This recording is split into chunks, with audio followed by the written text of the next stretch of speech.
have a full quorum. So we will begin with introductions. And we'll start with the mayor to my left. Christine Lundberg, Mayor of Springfield. Bridget Smith, Yes, City of Springfield. thank you. Thank you. Dan Hurley, Public Works Director, Lane County. Pete Sorensen, Lane County Commissioner. Joe Burney, Lane County Commissioner from Springfield. Ray Smith, City of Coburg Mayor. Paul Thompson, Elcog. Bill Johnston, ODOT. Franny Brindle, ODOT Area Manager. AJ with Lane Transit District. Kate Reed, Board Member, Lane Transit District. Lynn Taylor, Minutes Recorder. Matt Rodriguez, City Engineer. Claire Syra, City of Eugene City Council. Lucy Venice, Mayor of Eugene. And let's take the audience, please. Lane Transit District. John Allen with Lane Transit District. Andrew Martin, LTD.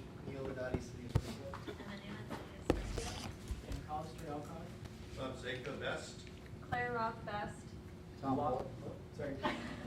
We can do it. We can do both. City of Springfield. Kelly Clark, Elcog. Tim Goodman, Comcast. Howard Schuster, Elcog. Ellen Courier, Elcog. Lawton Elliott, DeAngelo, Springfield Safe Routes to School. Teresa Brandon, Lane Transit District. Julie Garber Jones, Lane Transit District. Cody Freeman, Lane Transit District. Is that it? Okay, I can't see overhead. Thank you all and welcome. Thank you for coming. The first item on our agenda is to approve the minutes from our September meeting. I have a motion to approve or any corrections before we do that? Can someone move? So Please. moved. Second? Someone second, please? Second. Thank you. All in favor of the approval of the minutes? Say aye, please. Aye. Any opposed? Thank you. Okay. Any adjustments to the agenda or announcements from MPC members? Great, thank you. Okay, seeing none, we'll go on to comments from the audience, and I have one person signed up, Rob Zico. Good morning, Mayor Venice, members of MPC. I'm Rob Zico, and you might not know that I was born in the Detroit area, and my first job was working for the Ford Motor Company, the Ford Parts and Service Division, for 3 summers. My father's side of the family, they were Ford people, and my mother's side of the family, they were General Motors people. And in Michigan, we love cars, and we drive everywhere. And now I live here in Eugene, Oregon, which is not as big as Detroit. And I am here to just complain to you because I'm having a hard time driving around this town. And I'm not talking about the north side of town where there's a lot of traffic. I'm talking about the south side of town. And I'm serious here, where it's supposed to be a lot of bicyclists. It takes me like 20 minutes to get from Amazon neighborhood to downtown Eugene. I can literally get there faster by bicycling, and this is an outrage.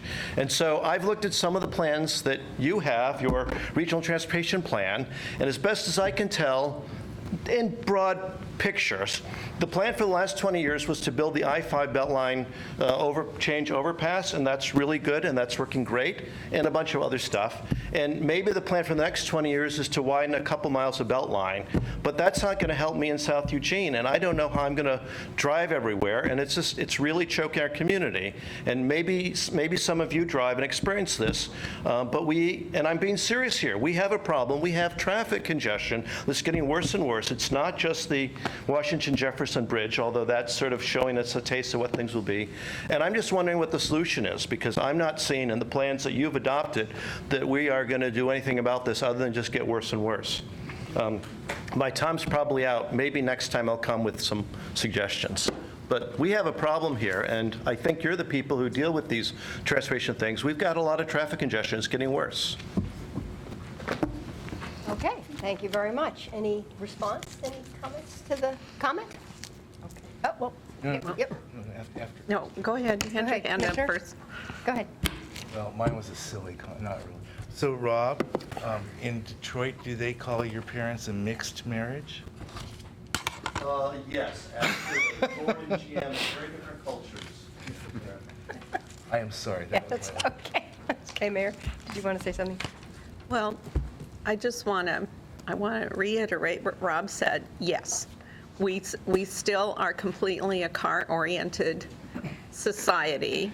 and we're still car-oriented here. I don't care how much we talk about bikes. Every time I'm in, and it's certainly where I see it is there's congestion in Eugene. Portland is another bike-friendly community, and by golly, they have enormous car problems. So it's going to take maybe some new thinking, some new ways to get people to shift how they think about being not in a car, because it doesn't start working until I think sometimes you have enough congestion that people just get sick and tired of it. So I agree that we are still in our cars. I don't care how much we promote that we're a bicycling community, and we are just going to have to come up with. So I'm always looking for whatever the heck suggestions, because I sit in traffic trying to figure out what the heck we could do differently that, would encourage people to get out of their cars and do something different. So it's going to take all of us together, though, trying to figure out how to do that. So thank you, Rob, for also, I thought I can't be the only one that notices we're still all in congestion here.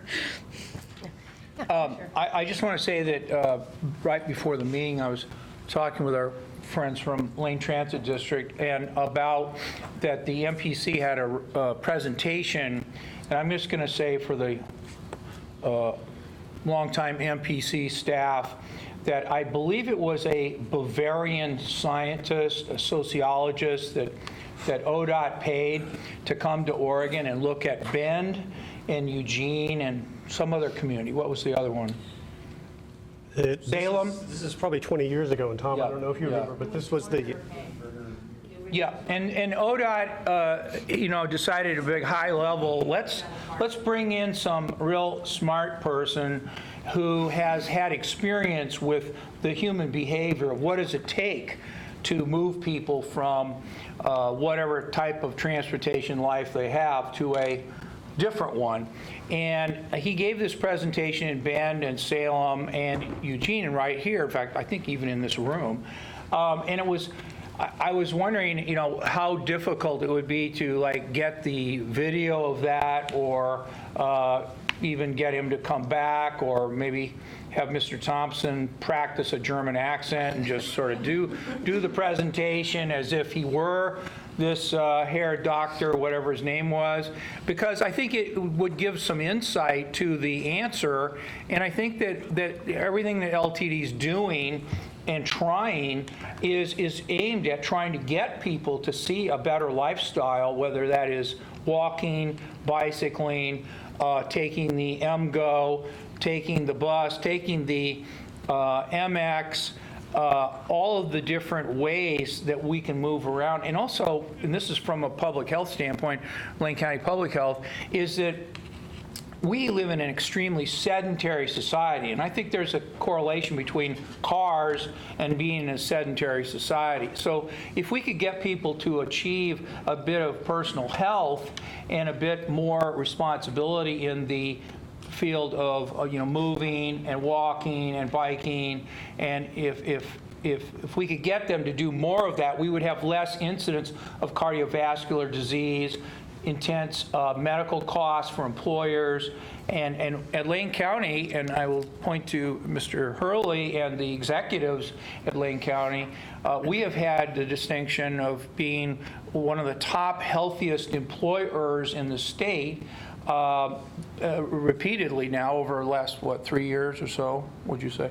So part of that is because we are putting wellness into it, and part of wellness is getting out of your car. And so I think these things are all related, and I'm not sure I share the presenter's views, particularly since he comes from a special interest background that he stated, both sides of his family, I think. And so, yeah, it's great that Detroit makes cars, but, we have to breathe what cars make here.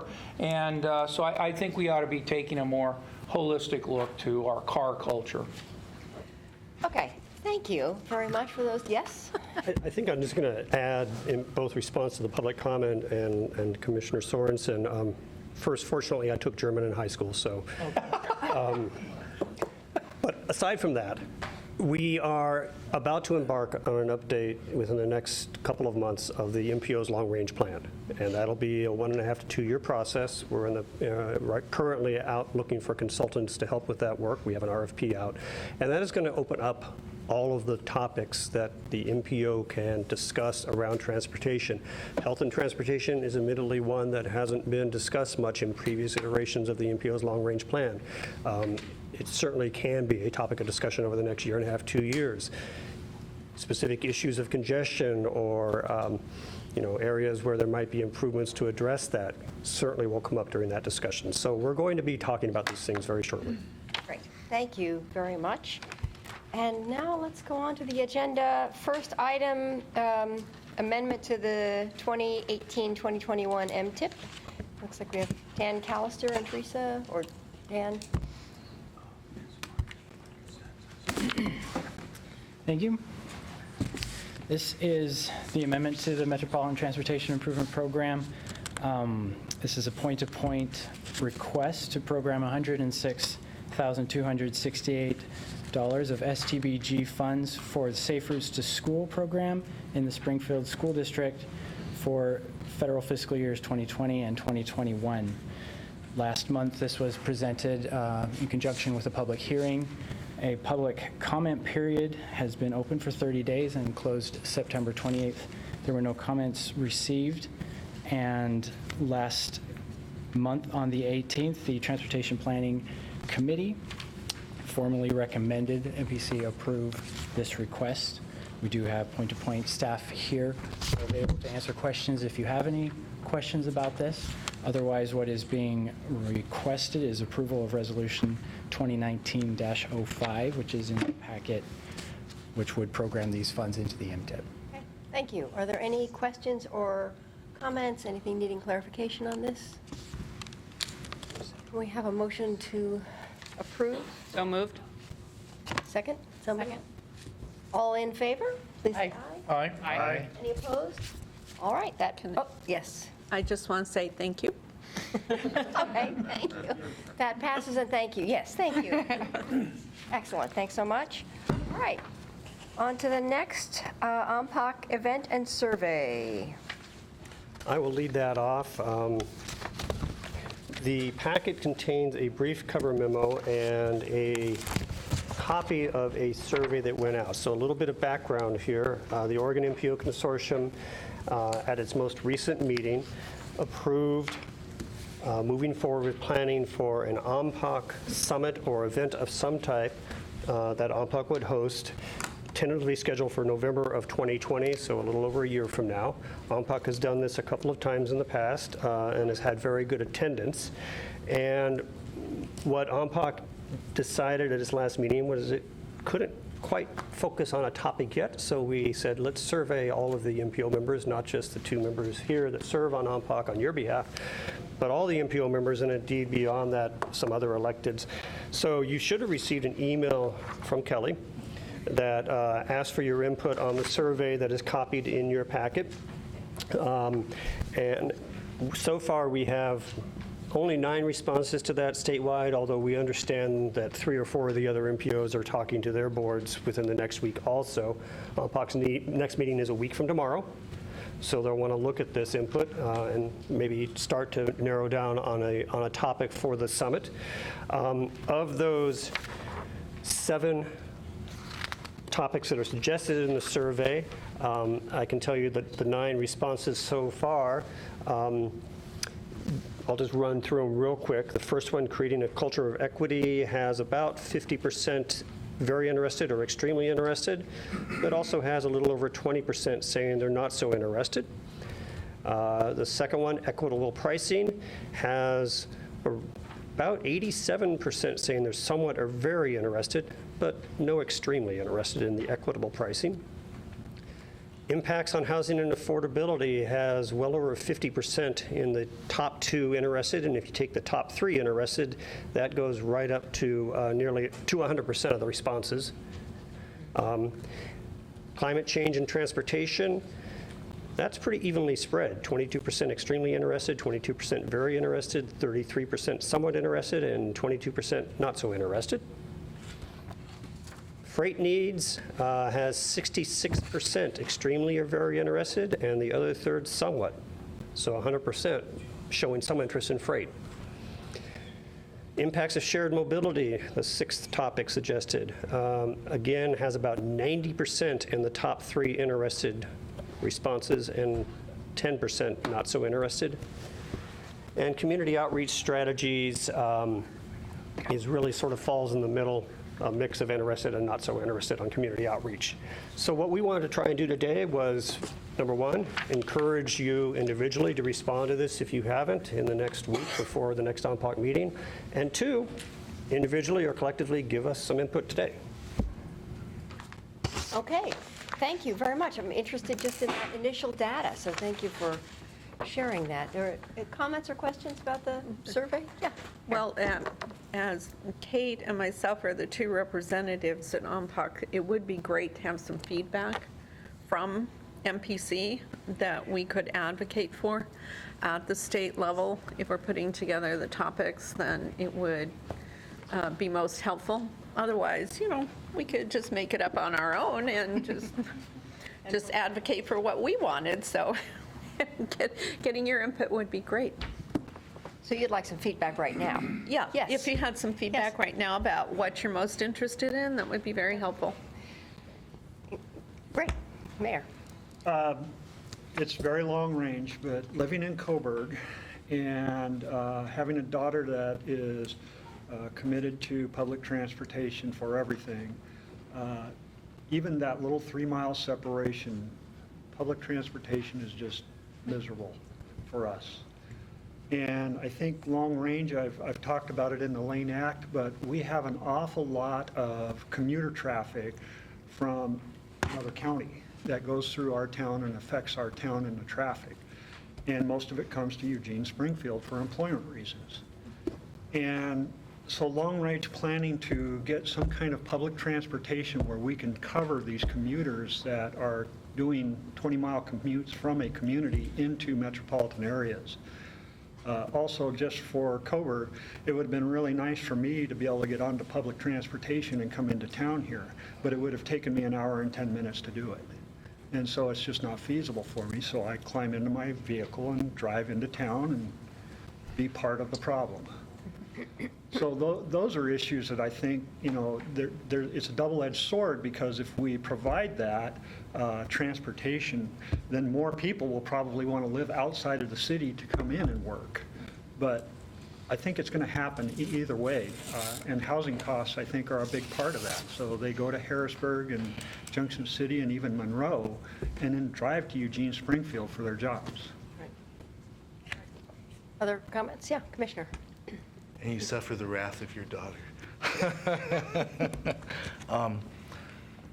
A couple of comments. First comment, that's an interesting time to have a conference. November 2020. I mean, that is going to be a tumultuous time, I think, across our country. And I think that I don't know whether that's a good thing in terms of getting a focus or not a good thing. If this is occurring after the election, now what do we do might be a good topic. And a specific input is, could you repeat what you said about the topic of climate change? The responses so far, let me find that one quickly. Climate change and transportation option number 4 had 22% extremely interested, 22% very interested, 33% somewhat interested, and the remaining 22% not so interested. I would suggest that that topic is vague and ambiguous, and I would think that something, and this is just a thought, just me, doesn't mean anybody else agrees. I would think that a concept like moving toward a net zero public transportation system might be a little more specific, even though it's still global, might be a little more specific, and connecting that to economic development might be even more specific. Yeah, Paul. If I may, because it fits with what was just said, that could mesh with a comment I heard on the side, not in one of these responses, on one of the other topics, which was number 6, and it's titled Impacts of Shared Mobility i.e. scooters and bikes, and transportation network companies, i.e. Uber, Lyft. Somebody mentioned, well, why not expand that a little bit to not just the focus on the impacts of those services, but how something like IMGO can get into the market, how public mobility on demand can start to serve maybe the South Eugene issues, maybe the net zero issues. So I just heard that comment, thought I'd share it. Yeah, Commissioner. I just wanted to mention that, if you're going to go to all the trouble of having a big conference, that waiting until after the election, even if it's 2 days after the election, would be a better way of getting a handle on what the changes in Congress might be, where a lot of the funding that we talk about in the field of transit and planning for transportation comes from. So if there is a change in the presidential administration, or if there's a change in the Senate leadership, or for that matter, if there's a change in the House leadership, the people that will become the chairs of the appropriation subcommittees in the House and the Senate, and the people that'll be chair of the authorizing committees, and the presiding leaders of the congressional, and also really at the state level too, but more significantly, I think, at the federal level, for a lot of what we deal with. I think that would be a good thing. Then there won't have to be a lot of like, oh, well, what if this happens, or what if that happens? You'll have a little bit more information to use over a 2-year period when you do the next one. The other thing is that these impacts of the climate change are being felt more and more and more, and that it seems to be that all of the basics of weather is getting more severe, both hotter and colder. Weather is getting more severe in terms of wind damage and wind speeds, and a lot of the things that impact transportation are being accelerated by climate change. And given our long time horizons to build things and how long it takes to do things, we have to be able to, in my view, shift the decisions and shift the priorities and take advantage or react to or get ahead of this whole climate change thing. So to me, on a short-term level, having the thing right after the election, and on a more long-term level, considering the impacts of climate change. We could have more refugees, climate refugees. Could get a 6th congressional district, whatever. Lots of different things that affect our ability to deal with this. And I might say that OMPOC didn't settle in November 2020 by accident. It was very conscious to have it the latter half of November after the election for many of the reasons that you just discussed. The other reason that I don't know if it came up at the OMPOC meeting, but to me is important, is that right now the NPOs and for that matter LTD and ODOT operate under the FAST Act, the Federal Transportation Bill that's currently in place. That expires September 30 next year. We'll know more about hopefully what might replace that and what new federal legislation governs what this body has to do as the NPO. There's already a highway reauthorization introduced in the Senate, and there's some optimism that it will get passed next spring or summer. So again, knowing those things and then shortly after being able to talk about it statewide would be good. Okay, Councilor Surratt. Thank you. So just for clarity, are we being asked to help identify an overarching theme for the gathering or specific topics that will be, or both? Yes. Okay. That's very clear. Well, because it says themes on this survey. And Mayor or Kate, you can please help me here, but my recollection of the discussion at again, the last OMPOC meeting was that the body talked about both. They said, look, if we have this theme of equity, then we could address those topics within equity. Or if we have this theme of climate change, we could address these topics within climate change. So I think guidance on both would be helpful. Yeah.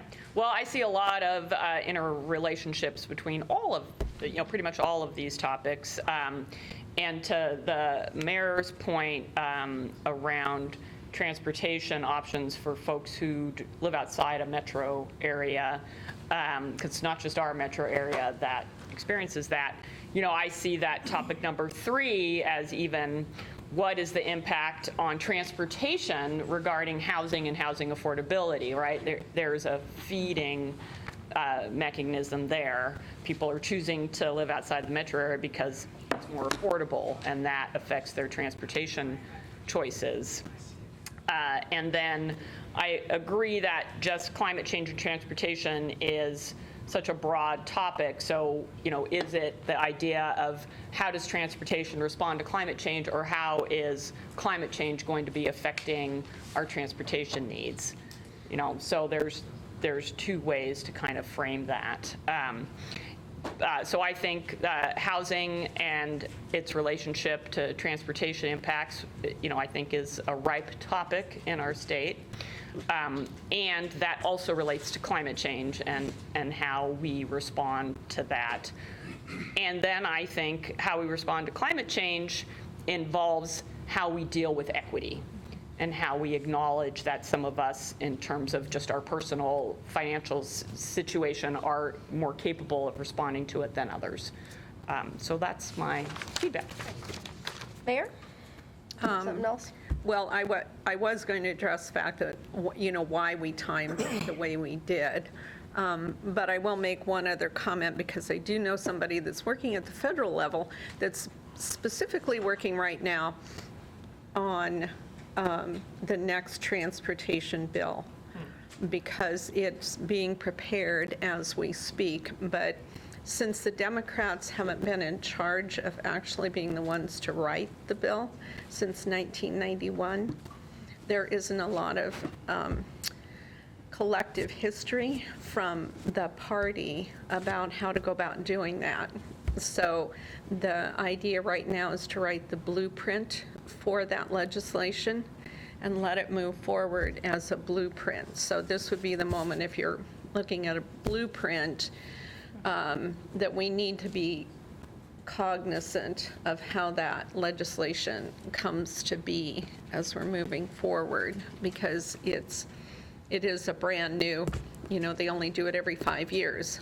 That's why, if you're looking, why haven't the Democrats written it for so long? Because they weren't the ones heading up that committee for a long, long time. So there isn't a collective history of how to do that.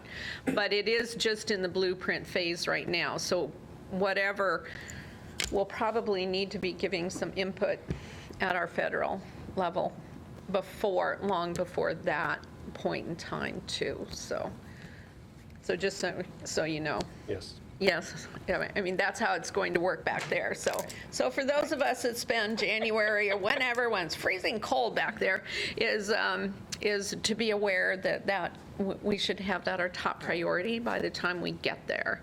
How we would like to see that take shape before it becomes a full-fledged bill.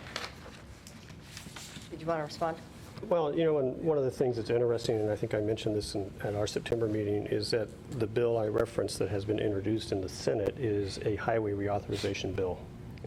So the FAST Act, what we currently have as the federal transportation bill, and all of its predecessors have generally covered, highway, transit, and other things like rail for Amtrak and funding, and some other things tend to be part of that process. The one that's currently been introduced in the Senate and has already come out of committee is highway only. And when I was in DC last week, one of the 2 senators who introduced that was speaking at one of the meetings I was at, and specifically was asked, why just highways? And the frank answer was, because that's what we think we can get done. That's where the bipartisan agreement is to spend money on highways, without any commentary on that.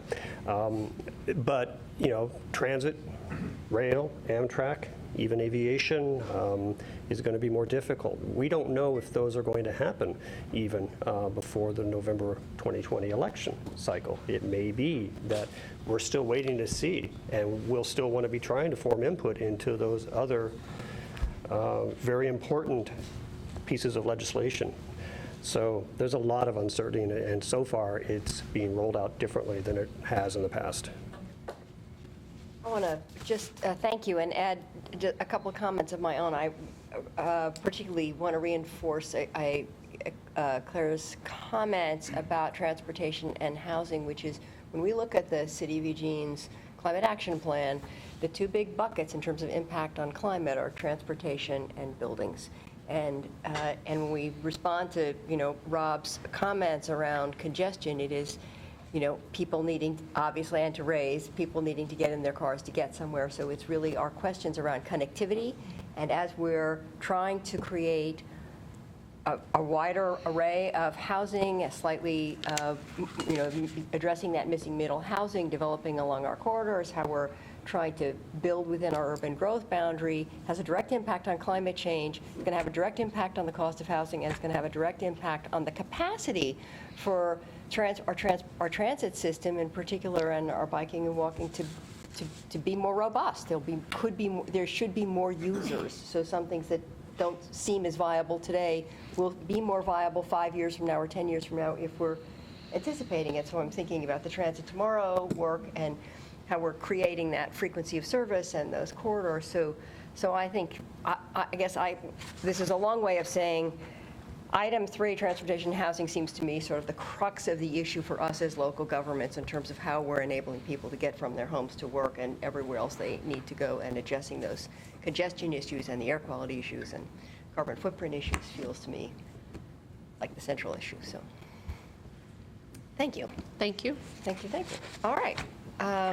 So we don't need to make a decision yet on that. You've gotten the impact you need, so information you need. So next up is a Beaver Hunsaker update. Thank you. And it says Sasha on the agenda, but Becky is here from the county to fill you in on the project, and I might add a few things, but please. Okay. Thank you, and thank you for your approval of funding earlier this year of $600,000 so that we could provide some temporary needed pedestrian safety improvements on the Beaver Hunsaker corridor. You may recall we had a pedestrian fatality in January, and there was a call to action at this group to do something. We had some public comment about that. And in the long term, we still need $9 million to upgrade the entire corridor to provide sidewalks. But this $600,000 that you approved will really help us make the corridor safer for pedestrians more immediately. We were able to get the federal exchange approval, so we're no longer working with federal dollars, we're working with state, which will help expedite our process and reduce our costs. So we think we can deliver the project within $500,000. And we're still planning on construction this coming summer. And all I'll add to that is what that means, because you approved $600,000 of the federal dollars, and fortunately, we worked with the county, and the county mainly worked with ODOT to make that fund exchange from federal to state dollars possible. Not only does that make it quicker and easier to deliver the project, but it makes it less expensive. And so that $500,000 will be state money, but essentially it's because we will be giving $500,000 of what you program to the state. They'll use it elsewhere. They'll give the county $500,000 of non-federal money. But the $100,000 will go back to our pot. So it will save $100,000 over of what you programmed originally for this, and still keep it on track, and matter of fact, accelerate it a little bit. Okay. Thank you. Thank you very much. Any comments, questions? It's really great to know that work is going forward. Thank you very much. Thank you. And I can't thank you enough. I know we wanted to do something sooner. This feels slow, but it's incredibly quick how we were able to get this funding from you. So thanks to you, and especially to Paul for making this happen. That's excellent. Thanks so much. Okay, next up, oh wait, no, we don't have to do anything. It says action requested on this agenda, but that's not actually the case. No, information discussion was. Okay, got it. Okay. On that one. All right. Oh, sorry, I'm not reading that well. All right, next up, Student Transit Pass, MGO Electronic Fare System. LCOG. So there is going to be a presentation, I assume you're reading of that? Yes. Terrific, thanks.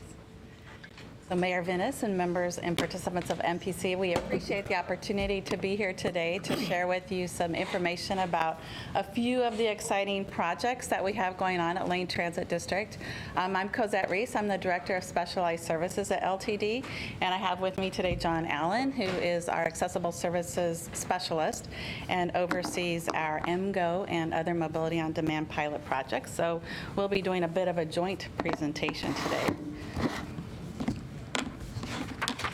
So I wanted to start out with LTDs Mission because this really drives, literally, the decisions and the innovations that we're looking to make at Lane Transit District. You'll notice it doesn't say bus, it doesn't even say transportation, but it does say that we believe in providing people with the independence to achieve their goals, creating a more vibrant, sustainable, and equitable community. And the three projects that we're going to talk about today, I think you'll agree, go a long ways toward doing that. So on our agenda today, as you mentioned, we have the Student Transit Pass that we'll be talking a little bit about. We also have two Mobility on Demand pilot projects. MGO is one of those. And then we've just launched our electronic fare collection system. And then at the end, we'll leave a little bit of time for questions. So I'm going to start out with the Student Transit Pass. I love this project. There's nothing not to love, I think, about this project. This is a project that's funded by the statewide transportation improvement funds that were made available through our legislature as part of House Bill 2017. It's a bigger funding package, but one of the requirements in the funding is that we spend a minimum of 1% of the funds that we receive on K-12 student transportation. So Lane Transit District, and through the process of identifying our STIF fund plan, made a decision to go a little bit farther, and we're actually spending more than 1%, and we're bringing back free transportation for kids K through 12. Some of you who might have been in the community a long time might remember that we used to have a student transit pass for middle school and high school through the Betsy program that was eliminated, and this gives us the opportunity to bring all of that back, plus include the elementary schools as part of that. I'm super excited about it because I think that my kids grew up with the Student Transit Pass, and most of their friends use the Student Transit Pass, and they became lifelong transit users. So they were exposed at a young age. They were encouraged at a young age to use public transportation. And I think we've gotten away from that, and we're seeing some of the repercussions of that. And I'm really excited about bringing back this opportunity for us to provide that access for kids. Also, it eases the burden for families. So families today, we're very busy. We have very busy lives. And we also want to make sure that we're getting our kids where they need to be, when they need to be, and providing them opportunities to participate in education and in the community. But that creates a burden on parents to be that driver all the time. So this gives parents and families an opportunity to access their community without necessarily having to have the parent be that chauffeur. And also it provides access for youth. So it provides access not only to and from school, but it provides access to jobs. It provides access to community events. It provides access to a lot of opportunities for youth. So again, really excited and exciting.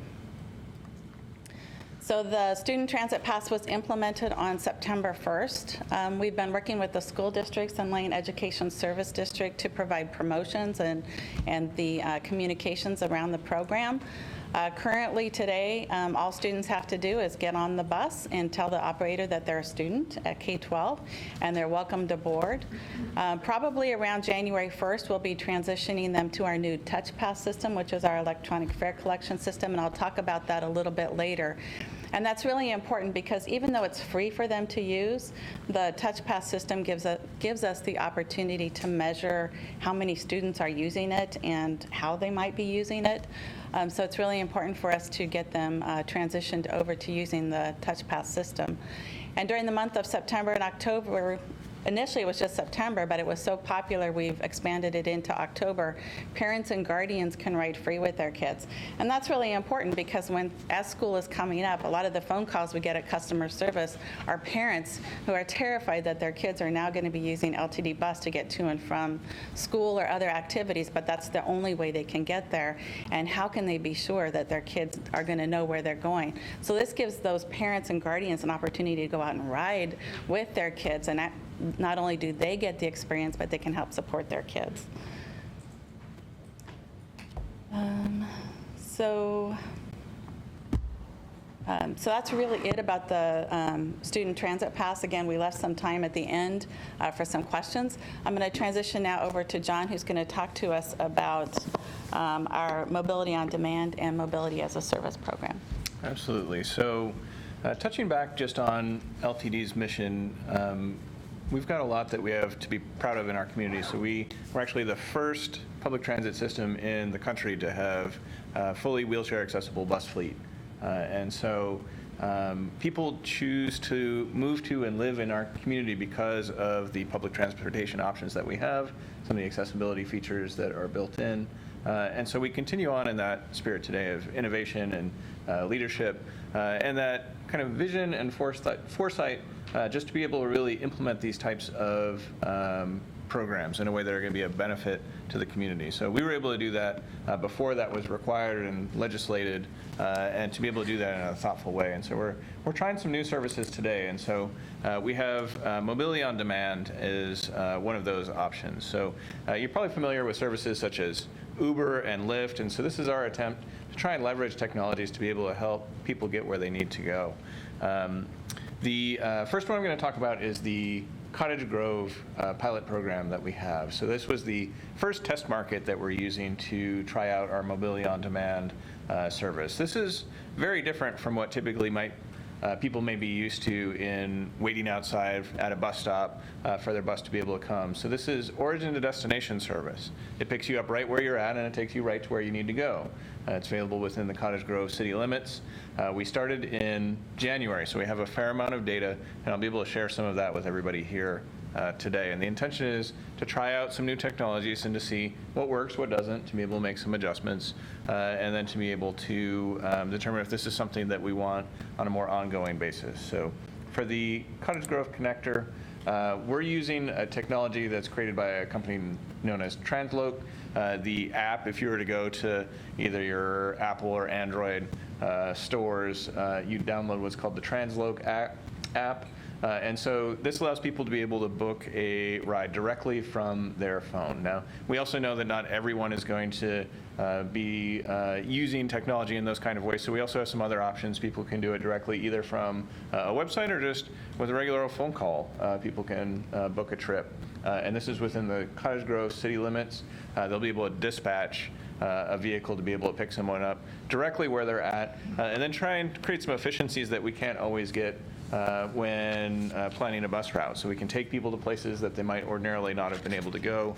People aren't out sitting in the rain waiting for their bus to arrive. It also allows for the possibility of ride sharing using technology. So if we notice that people are available or waiting to be picked up, they're going in a similar direction, we'll get everyone so that we can have a shared ride. And so I've got some statistics about that. That's all done through the Transloc algorithm. So a few things about the service itself. So it operates weekdays currently, Monday through Friday, 7 a.m. We wrap up at 7:30 p.m., but our last call is typically closer to 7:15 to schedule the last trip. Anywhere within the city limits within Cottage Grove. We're currently charging $1 per ride. However, all current LTD fares are accepted. So that includes our honored rider cards. So anyone who's 65 years and older within within the area. 65 years old or better, yeah. That's right. Is one of our honored riders that rides for free. It's the best deal in town. And so anyone who currently has a day pass, a month pass through LTD can ride the connector service at no charge. Otherwise, it's a very reasonable $1. And then we're planning to also incorporate the touch pass technology that we're going to be describing a little bit more here shortly as well. So A couple of other things. We operate a pretty standard schedule. We're only taking Christmas and Thanksgiving off, and then we're doing limited service on minor holidays, similar to how we might do when we run a Sunday schedule at Lane Transit.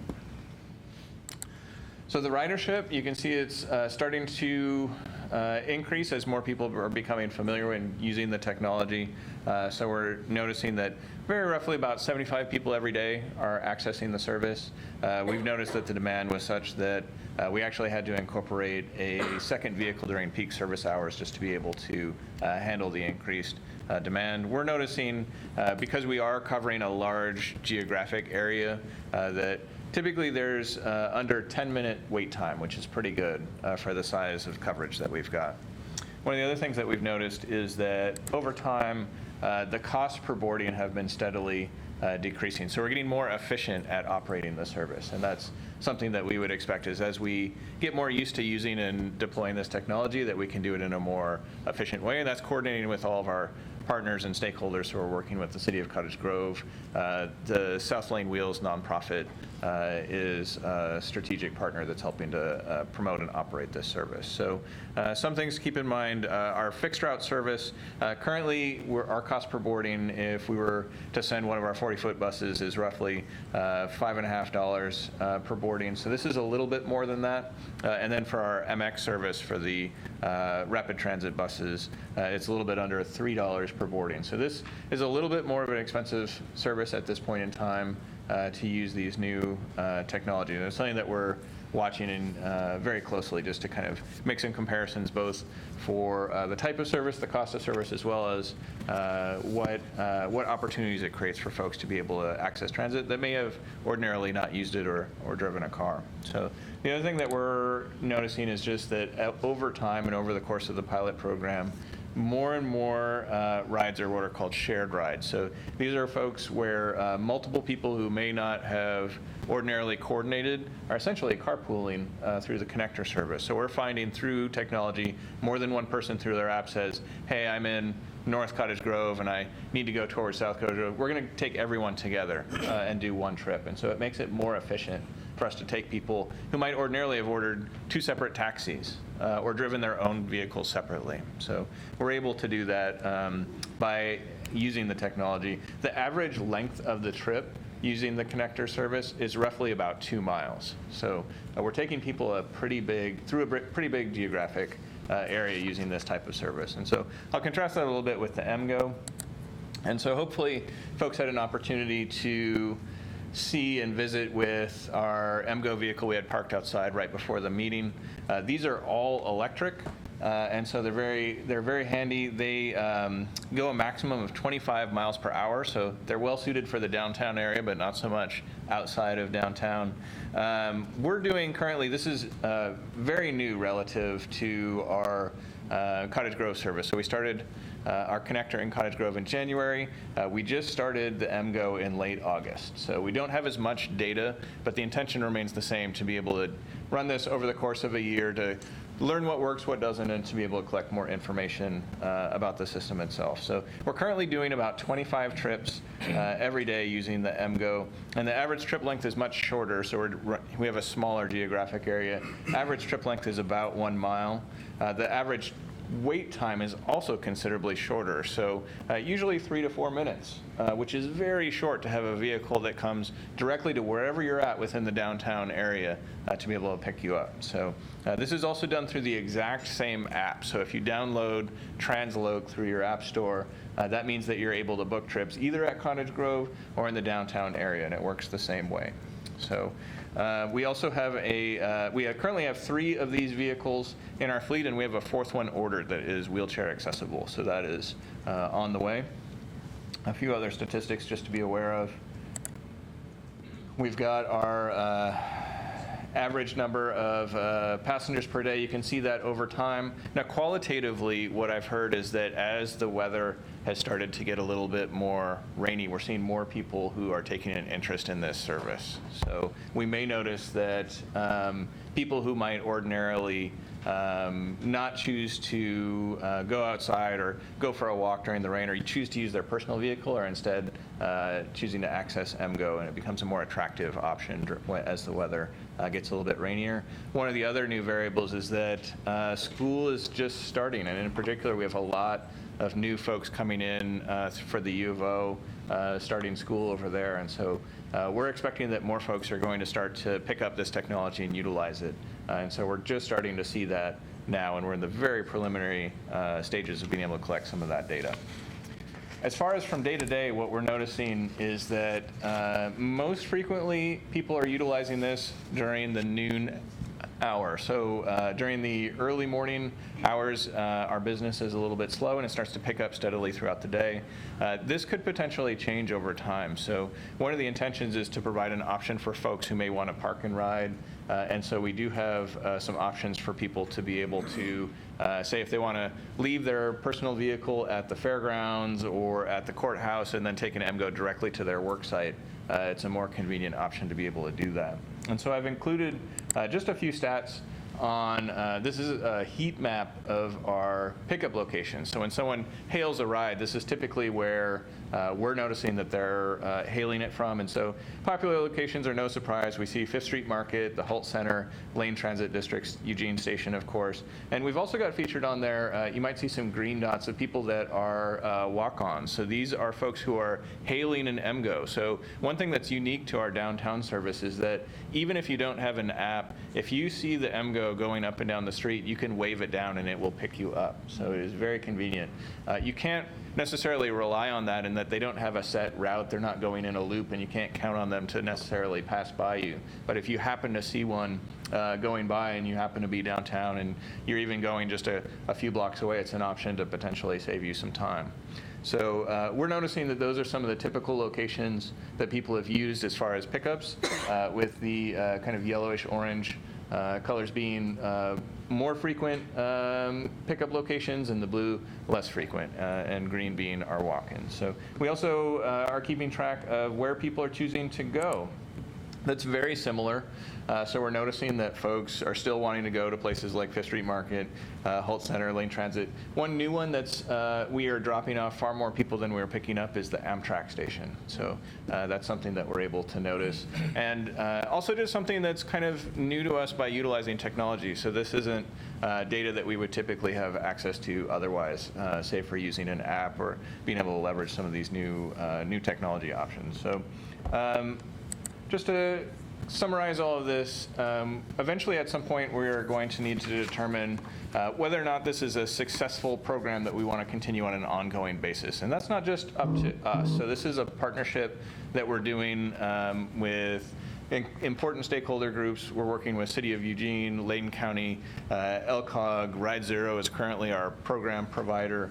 We're working with local businesses, and so it's going to really require everyone's help and support to see if this is going to be able to be viable on a more long-term basis. But some of the factors that we're looking at, is this something that can alleviate some of the things that I've already heard folks at this table mention, things like congestion?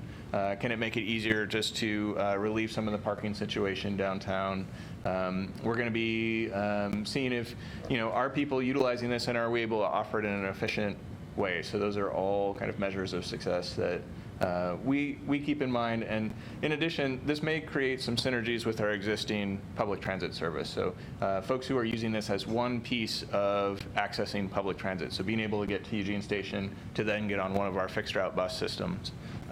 This is all part of a bigger model. So I think in the future, we're planning to have a Transit Tomorrow presentation before this group that'll talk about kind of our overall plan over time, but I think today we're going to be sticking to the mobility on demand portion. So we're going to be looking for support through things like local businesses and advertising to be able to support this on a more ongoing basis. So back to Cosell. Thanks, John.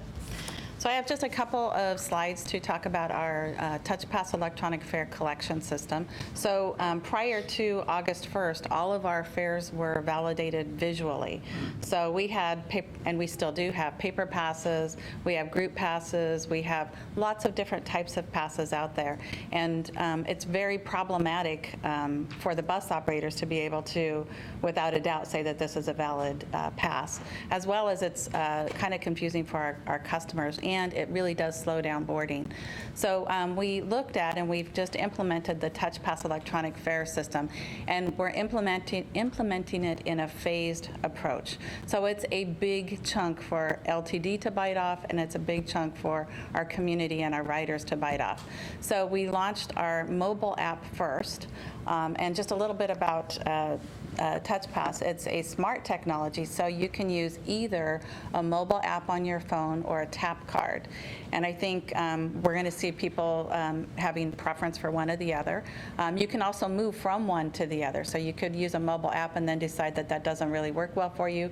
Maybe you have battery issues on your phone, so you want to switch to a tap card. It really doesn't matter. And the reason it doesn't matter is because it's account-based. So currently, the value of your pass is in that paper or in that sticker that you have. With the new TouchPass system, the value is in the cloud.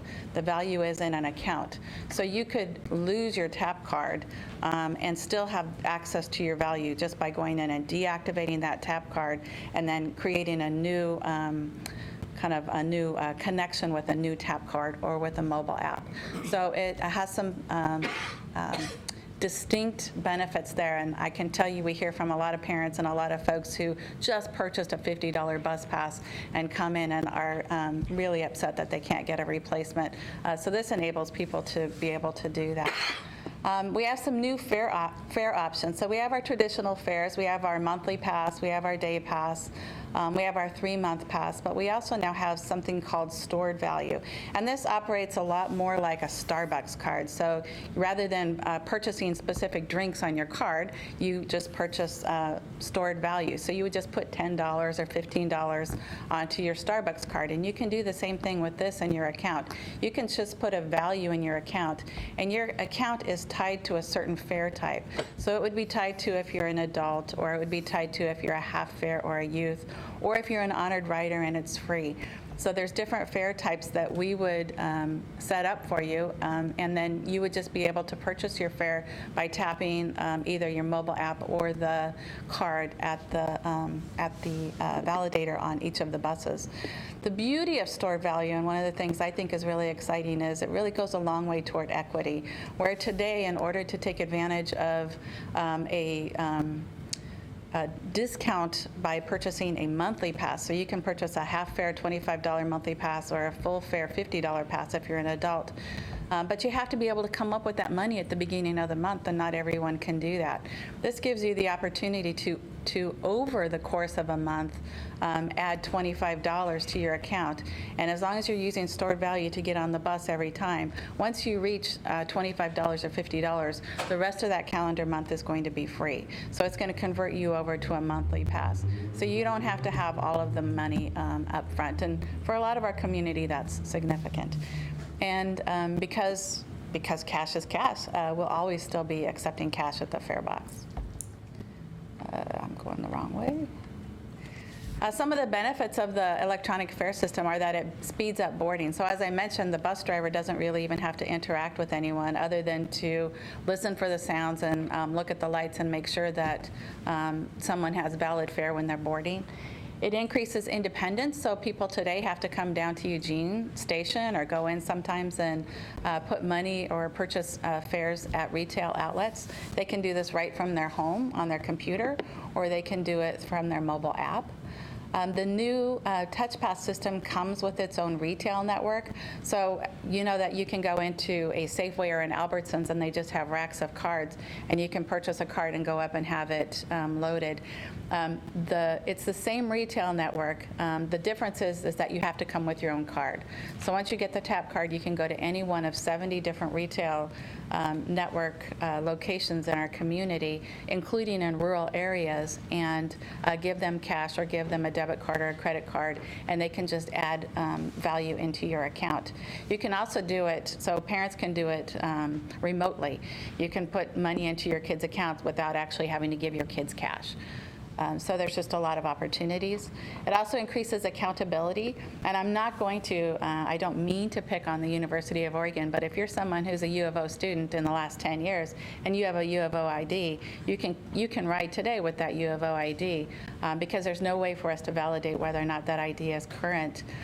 This is going to provide the opportunity for U of O to upload current students. So only students who should be using that card are going to be able to use that card. And that's not just the University of Oregon, that's with any of our programs that we provide fares through. It's also much more convenient. As I mentioned, people don't have to go down to Eugene Station or go to retail places to purchase their passes. They don't have to fumble for change. They can just use their tap card. And it gives us the opportunity to integrate this into future modes. So we could integrate this into our mobility on demand, as John mentioned, but potentially this could be integrated into something even bigger. It could be parking. It could be, you could purchase your Starbucks potentially. I mean, there's a lot of opportunities once we enter into this foray. The technologies are such that in the future, we could use the TouchPass system for a lot more than just bus fare. We could use it for Amtrak. We could use it for a lot of other services. So that's pretty exciting. And as we're talking about this, mobility as a service, it also gives us an opportunity to look to the future. So John mentioned mobility on demand, and I mentioned that LTD, our vision statement doesn't just include the bus. Our vision statement is more general than that. So we're looking at ways that we can make public transportation more relevant and looking at different models and being innovative in our community to see how can we better serve our customers and our community with the resources that we have. So again, that's why we're doing a lot of these as pilots, is it gives us an opportunity to incorporate it and to get some experience with it, to interact with the community and the folks who are using it and see if this is a good investment and worth continuing. So with that, we would take some questions and answers.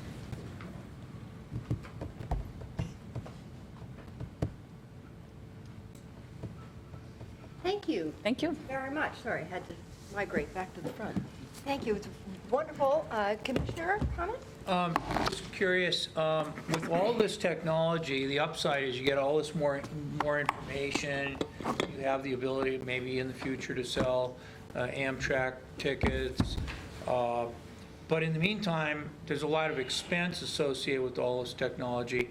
Do you think that it's worth it? In other words, why not just, I was just at a community about half the size of Eugene, far away, and they just run free buses.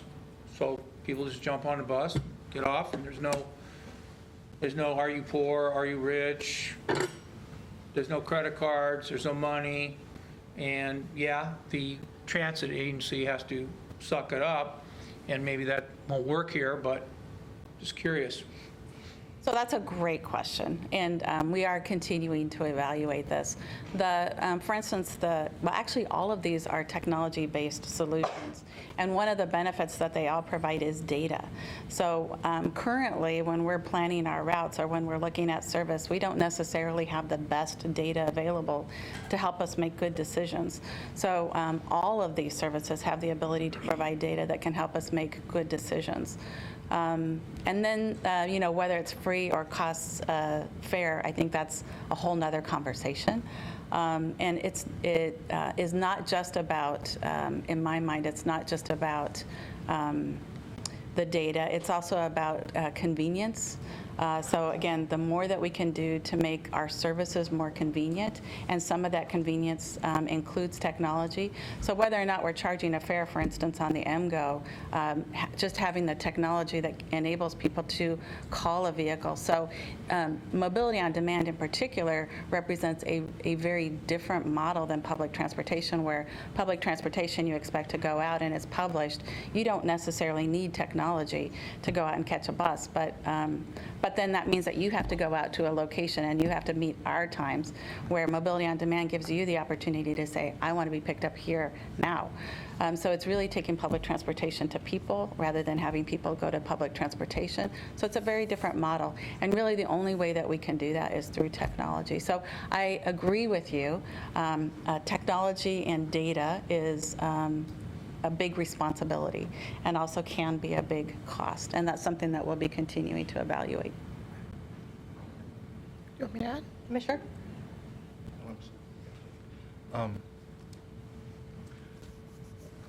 I assume there are questions that are going to be answered vis-a-vis the pilot. Do we know?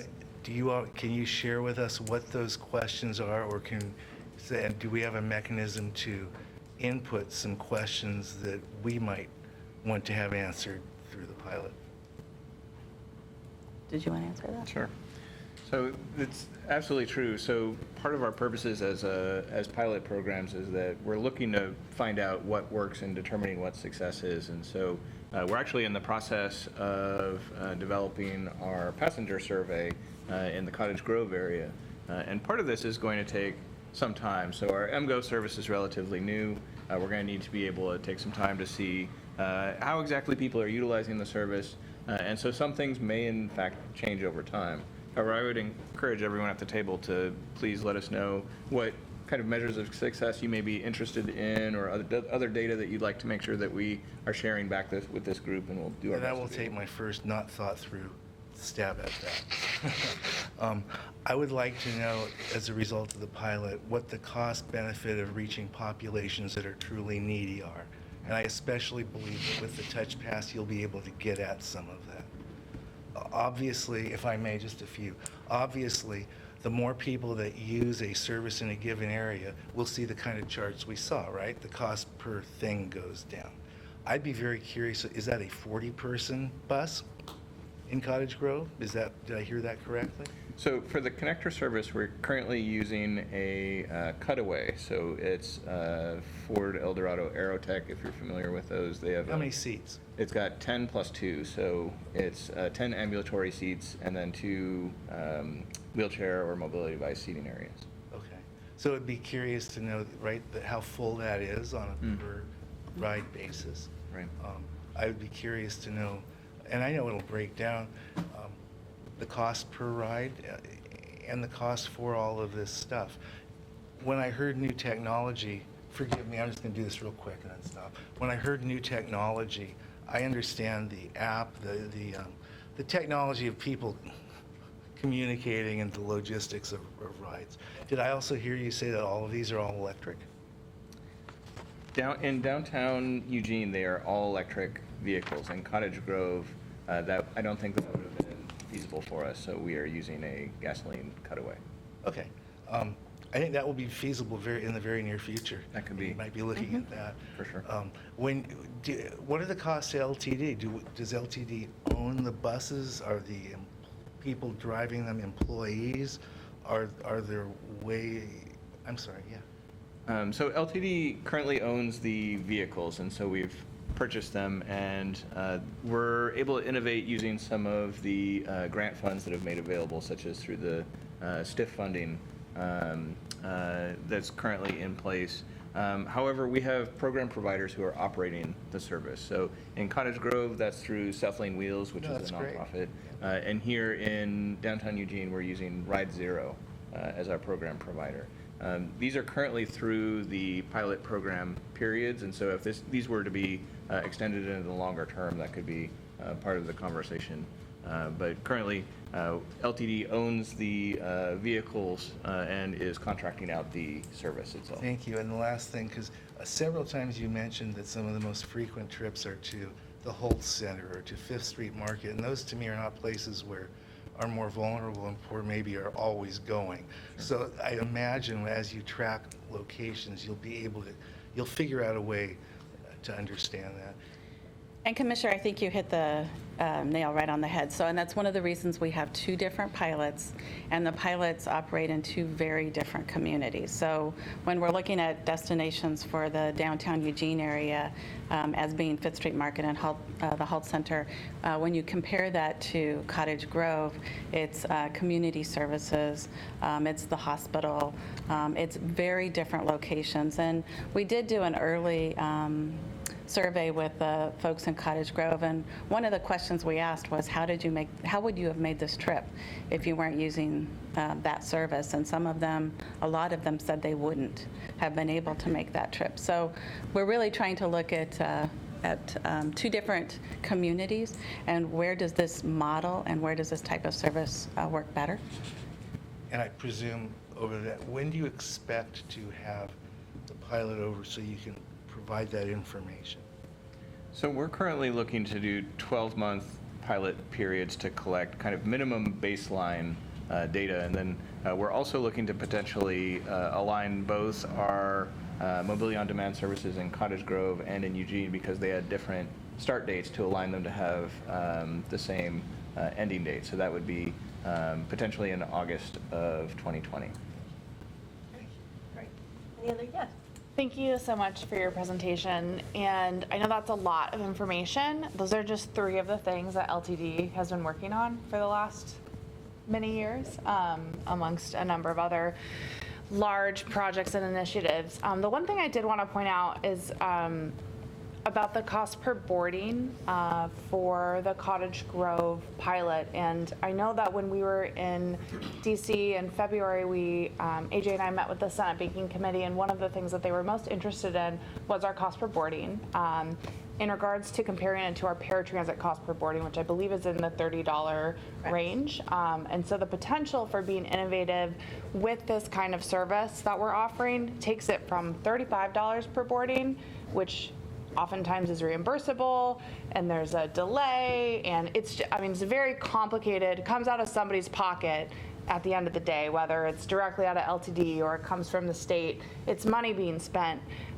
versus about an $8 per ride trip that we're looking at right now. So that's a huge difference, and part of what I'm excited to see, and I think we were projecting around $11 at that time per ride when we were in DC, and to see it go down already to $8 a ride, we have some real data that could help us kind of change the way that we do paratransit service, which might save everybody a lot of money. So that's very, very exciting, because I know that when we talk about cost per whatever, we heard about the sidewalks, and I'm like, why do sidewalks cost $9 million? How is that even possible? I know that it's real, though, because of the projects that we work on. So anywhere that we can look at doing some, what Gary Wildish likes to call value savings, value engineering on our budget is really what we're looking for, because we know that at the end of the day, I pay LTD taxes as a business owner. My employees now pay taxes to LTD, and we want to make sure that we're spending our dollars in the best way possible for our community. So I just wanted to point that out, that already in this very short period of collection, we've seen some results that are very exciting for the future. And it would be great to do free bus service for all. I think Carl would like that. But it's just not possible with the size of our community and the goals that we have for reducing emissions locally. So just excited to see what happens out of this. I think those are very thoughtful points. And so offering paratransit trips, as you mentioned, that's actually a requirement for us. So those are not optional trips. So if someone chooses to ride our paratransit service, we are federally mandated to be able to offer those, and they do cost generally over $30 per trip for us to offer. However, in addition to being more cost effective, one of the things Mobility on Demand does is increase independence for individuals who identify with disabilities. So they're riding the same service as everyone else is riding in this community. And so that just makes things better for us as a community to be able to consolidate. We can offer things more efficiently, and we're increasing the independence of our community and ridership. We have time for another question? Sure, go ahead. I just want to ask a question about the vehicles themselves, which I have not yet ridden in, but I've already talked to 2 different folks driving them. Is there any thought given to having people just stand up and hold on like a kind of a subway where you get on, you get off, you get on, you get off, or you wheel on and wheel off? In other words, the whole seating thing is contrary to the idea of, quick on, quick off. What's your response to that? Well, do you want me to answer? Yeah. Well, the vehicles, especially the ones we're using here in the downtown area, are lighter weight vehicles that are subject to the state regulation for seatbelt wearing. So we definitely want to make sure we're in compliance. And we want to also say that these vehicles only travel 25 miles an hour. But even at that speed, the safety of the passengers has to be our priority. So we definitely do want every passenger boarding to use a seatbelt when they ride with us. So. Okay. Yeah, one more. Go for it. I look forward to the data and looking at things like the issue that I mentioned where we just have a 3-mile gap and LTD provides service to that area, but we get a phantom bus that goes out there 4 times a day, which just doesn't work for most of the people. So looking to see what that better mobility and maybe a more customized call for a ride versus standing at a bus stop waiting in the rain, how it would apply to the more rural areas too. Thank you. Great. Thank you very much. Very interesting presentation. Thanks so much for that work. And we are ready for follow-up and next steps. First up is an ODOT update. So I have kind of an ODOT update and a Lane Act update at the same time. Our Oregon Transportation Commission is going to be hosting their workshop with the Lane Act in December. And so Chair Surratt will be invited to the December, it's either going to be the 16th or 17th in Lebanon. So that'll be an opportunity for her to bring comments and priorities and issues from the Lane Act to the Oregon Transportation Commission. We'll be talking about that at our November ACT meeting and preparing for that meeting. Right. Springfield Main Street safety update. That's me again. Again. Okay. We have some good news to report. We are at the last, so in 2008, there was a article on the Sunday Register Guard about how Main Street was very dangerous for pedestrians. East Main Street lauded in the top 10% of Oregon roads that concentration of motor vehicle related fatalities per year, including pedestrian deaths. I think there were, it says in this article, past 11 years, 40 people were injured and 6 were killed in that period of time on East Main Street. And since then, there's been a concerted effort between the city of Springfield and ODOT to try to make that road safer. There was a focus on enhanced crosswalks to be built. And so the crosswalks were built on 34th, 35th, 43rd, 44th, 48th, 49th, and 51st. Chapman, and the last one on 69th is being built now. Illumination improvements also happened at 38th, countdown ped heads at all signals, reflectorized signal backplates at all signals to improve stopping compliance at signals, speed limit lowered in one section, signs reviewed and decluttered through the corridor. So all these improvements, and when the last one is completed that was in this effort, it's about $4,296,000 were spent. And so we're going to be working with the city of Springfield and doing some kind of celebration in the near future about all these improvements. So I just wanted to let everybody know. All right. Thank you. Rail update. There's no rail update today. All right, that's easy. Lane Act, we've really covered that, I'm assuming, from that. MTIP administrative amendments. And again, as usual, there are the amendments administratively approved by your advisory committee. If there's any questions, please let us know. And then next steps, agenda building. Any requests for future agendas? Okay, So I think that adjourns this meeting of the MPC, and then we are opening the Metropolitan Cable Commission meeting.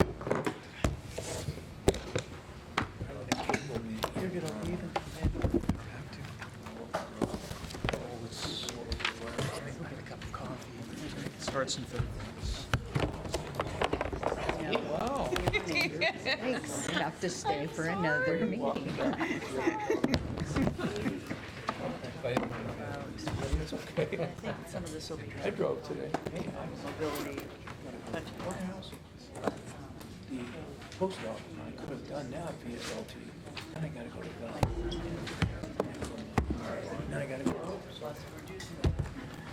Okay. Multi-trip analysis. Hey, you're not allowed to leave yet. Yeah, he's not on the cable commission. I still need I'm gonna run. What do you need? Thank you so much, and thanks, Ms. Vartanian, for her nice emails. It really helps Oh, sure. us. Updated how? Yep. Does she send that to you, so you got it? She does, yeah. Good. Yeah. Yeah. See you, Dan. Bye, you non-cableites. You're going to miss all the fun. Oh, darn it. Yeah, I know, You can tune in, ha-ha.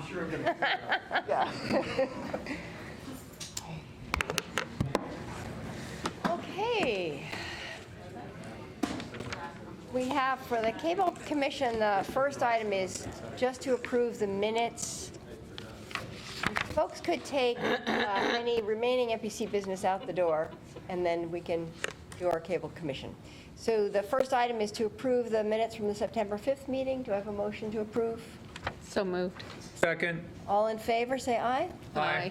Any opposed? All right, thank you very I was much. absent, so I'm abstaining. Okay, excellent. All right, now, update on the FCC in-kind franchise fee offset order. Yes, so this will be quick. On the agenda, you have action requested. This is just information. We're not going to be asking for any action to be taken at this time. For those who are missing, and just to remind you, last month we came to you with some information about a recent FCC order that was issued in August, became effective on the 26th of September. We were a little bit concerned because the effectiveness of the order was basically the day after, which was the 27th of September. So we wanted you to be aware that that was going on. Some staff from City of Eugene. Sorry. Where is it? And is that out of the computer? Attended a telecommunications conference in Tampa, Florida, and gathered information from people from around the country who are dealing with the exact same issue. The general consensus is don't hurry up and drop those services, the gratis services at this point, unless you feel like you absolutely need to. Like I mentioned last month, our franchise is a little bit special because I think it authorizes the Cable Commission to just make a motion and vote to drop those, which a lot of jurisdictions are going to have to go renegotiate their franchises. But we've talked to Comcast. The costs of the valuation of those services that were provided to you last month, Comcast has acknowledged those are overstated. Some of the figures they used the wrong numbers, and so we don't have new numbers yet. We think that they are significantly lower than what were on that attachment that I gave you last month. We don't know whether Comcast is going to be enforcing the order as of September 27th. I'm not sure that the people that we are in contact with Comcast even know, because their people in Philadelphia probably haven't even decided. So it's hard for us to know exactly how they're going to be enforcing it because we can't get that information from our local folks. We also don't know whether the savings that they are going to be getting from that offset will be passed on to customers. I think we had some conversation that there's a provision in the Telecom Act that says that our position is that those savings are supposed to be passed on to the customer, and so we don't have that information from them either. So we're kind of at a sit and wait. The NATOA lawyers have filed an appeal and will be filing a stay. What's that acronym? NATOA, National I Association. know Joe knows, but I don't know. National Association of Technology and Advisors and Officers or something. Is that us or? It's a national organization of basically local government staff that deal with these issues. Oregon has a chapter that Pam Berrien and Mike Streepy and other people, LCOG and Lane County, are involved in also.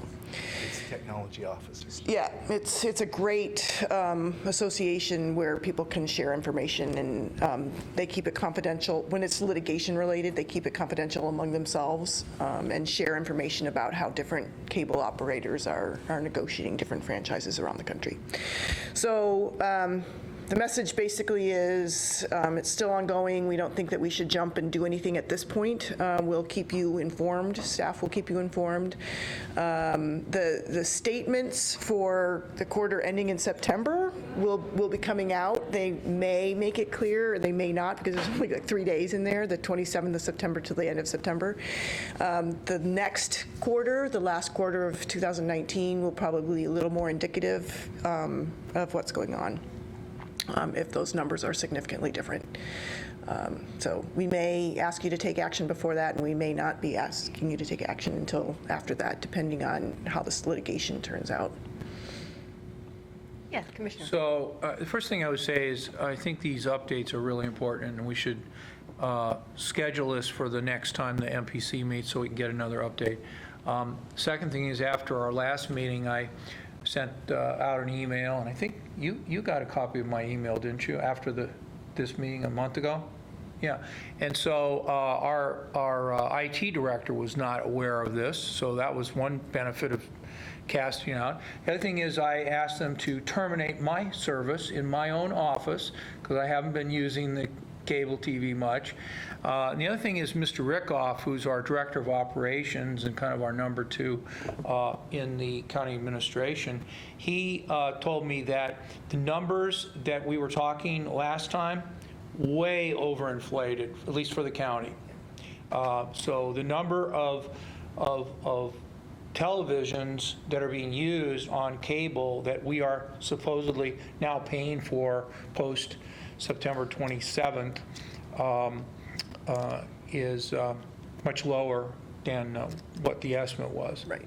And then the other thing is, we want to know, or I should say I want to know, how quickly will we get a backdated bill that will say, hey, 2 years ago, this all happened, and now you owe us a big chunk of money because we now figured out how much money you owe us. It's prospective only, and the order's very clear on that. So they can only start charging you as of September 27th. So there won't be any. With regard to my other 4 colleagues who may have televisions in their office and may be using them, with respect to the charges that begin to hit, that is only after they tell us in the future.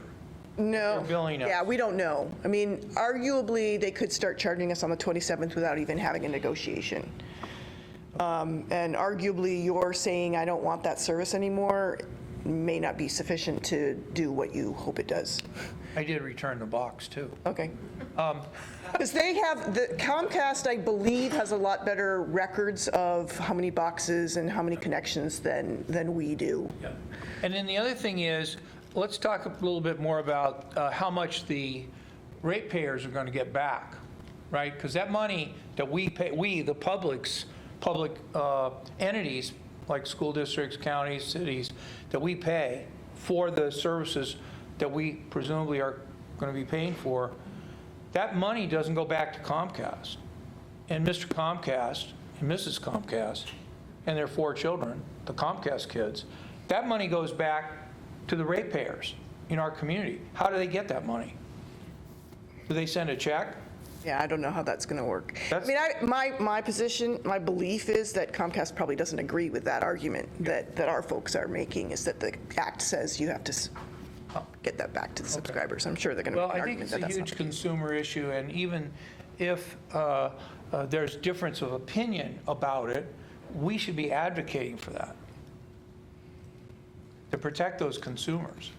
Yeah, and you had some discussion last time about drafting a letter and whether that should be to the FCC or the representatives, and the organizers of the NATOA coalition are definitely urging cable commissions and cities and counties to reach out to the representatives. We have a rough draft of that letter. We do not have a rough draft. I wasn't clear on the direction, whether it was, let's wait and see. I or- thought Counselor Joe Pictionary, Counselor Pictionary and I had come to some kind of agreement that I had been the hothead at the table, and he had been the more calm person, and he was more in favor of writing a calmer letter, which I calmed down and agreed with.